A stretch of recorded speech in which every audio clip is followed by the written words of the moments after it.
para malaman natin kung ano yung areas na hindi pa natin napupuntahan. So, kaunti lang naman ang instruction na binigay ko sa grupo dahil maganda naman ang response natin so far. Sinabihan ko lang sila mag-focus lang ng mabuti doon sa mga areas na sa hanggang ngayon ay hindi pa natin may pasok. So, yun ang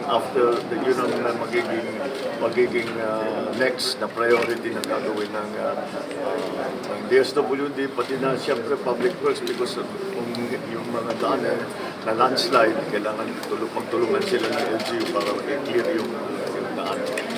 The only other main issue was the suggestion that the entire Metro Manila will be put under a state of calamity.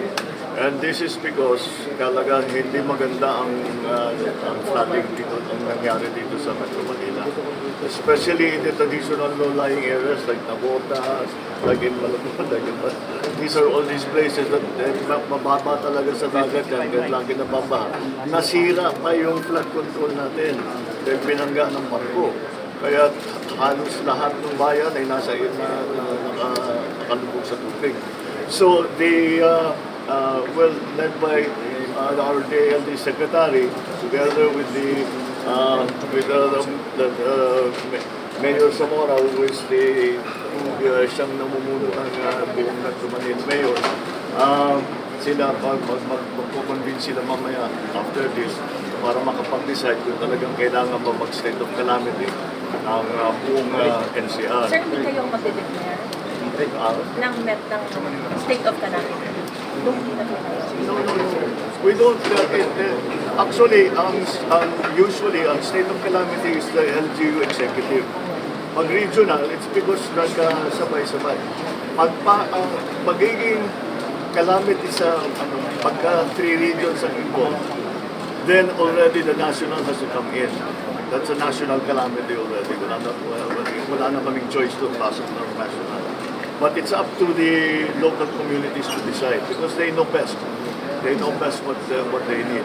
It is also yung pag-declare ng state of calamity, it's also to access funds para makapag-access sila ng funds. Kasi nauubos na yung kanilang emergency na reserve, upuha sila sa national. So that's what we're working on now. Sir, hindi mo ba kailangan ng Calabarzon, Regent Street, and Metro Manila, NCR na tatlo na po yung Well, kaya nga, nasa sa kanila yan.